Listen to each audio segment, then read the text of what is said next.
की प्रदेशाध्यक्षा आदरणीय बहन कमलावती सिंह जी, उत्तर प्रदेश भारतीय जनता पार्टी के प्रदेशाध्यक्ष भाई लक्ष्मीकांत वाजपेयी जी,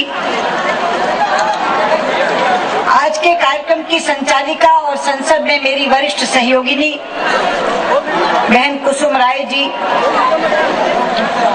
लखनऊ के स्थानीय सांसद मेरे आदरणीय भाई लालजी टंडन जी, भारतीय जनता पार्टी की शक्तिशाली महिला नेत्रियों से सुसज्जित ये मंच और इस नारी रक्षा संकल्प रैली में भाग लेने आई मेरी आदर के योग्य माताओं और बहुत ही स्नेही बहनों, आज का ये महिला सम्मेलन एक विशेष मकसद से आयोजित किया गया है। ये आयोजित किया गया है अंधेरे में सोई हुई इस सरकार को दीपक की रोशनी दिखाकर जगाने के लिए। ये आयोजित किया गया है उत्तर प्रदेश में बढ़ते हुए महिला अपराधों के प्रति अपने गुस्से का इजहार करने के लिए, और ये सम्मेलन आयोजित किया गया है सरकार में बैठे मंत्रियों की आत्मा को झकझोरने के लिए। बहनों, उत्तर प्रदेश की समाजवादी पार्टी की सरकार ने कल 1 वर्ष पूरा किया। 15 मार्च 2012 को उत्तर प्रदेश में सरकार बनी थी, आज 16 मार्च 2013 है। इस 1 वर्ष के अंदर महिला अपराधों की संख्या कितनी बढ़ी है, इसके अलग अलग आंकड़े अलग अलग जगह आए हैं। सरकार के कार्यकाल के 9 महीने बीत जाने के बाद इंडो एशिया न्यूज सर्विस ने एक शीर्षक देकर खबर छापी थी कि देश में महिला अपराधों में उत्तर प्रदेश का हिस्सा सबसे ज्यादा बड़ा है। उन्होंने एक आंकड़ा दिया था कि पिछले 9 महीने में उत्तर प्रदेश में 1407 बलात्कार की घटनाएं रिपोर्ट की गई हैं। लेकिन अभी हाल में जो विधानसभा का सत्र हुआ, उसमें हमारे ही विधायक श्री सतीश महाना जी ने एक प्रश्न किया था, जिसके उत्तर में सरकार की तरफ से कहा गया कि 1 वर्ष में 642 घटनाएं बलात्कार की हुई हैं। मैं बिना आंकड़ों के विवाद में पड़े यदि सरकारी आंकड़ा स्वीकार कर लूं, तो भी 642 का आंकड़ा ये कहता है कि उत्तर प्रदेश में हर 13 घंटे के बाद एक बलात्कार की घटना होती है। अरे यार, हर 13 घंटे के बाद बलात्कार की घटना होती है, ये सरकार ने स्वीकार किया। एक तरफ महिला भारत के राष्ट्रपति पद पर आसीन होती है,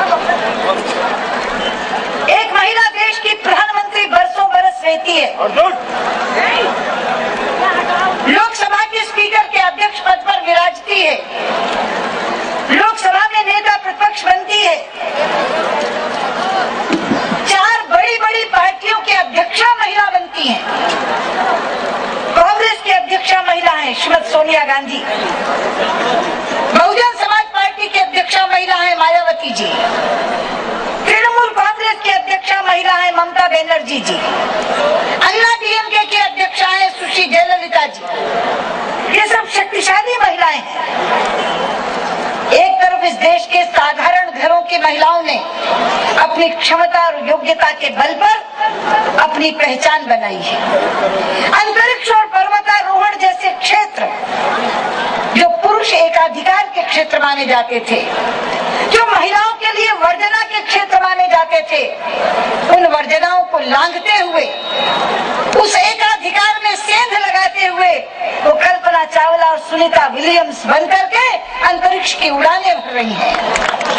वो संतोष यादव बनकर के 3-3 बार हिमालय को नाप कर पर्वतारोही बन रही हैं। दूसरी तरफ जो पुरुष वर्चस्व के क्षेत्र माने जाते थे, army, police, navy, air force, pilots, engineering, architecture, उनमें वो महिलाएं अपनी अलग पहचान बना रही हैं,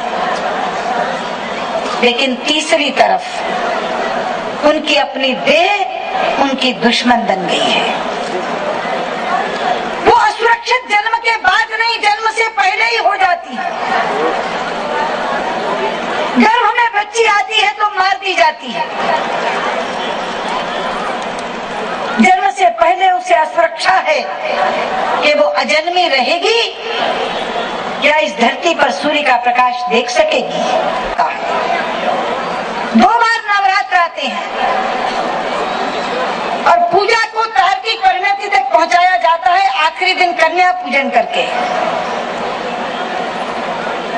पंजाब में उसे कंजक कहते हैं, कन्या जिमाना कहते हैं।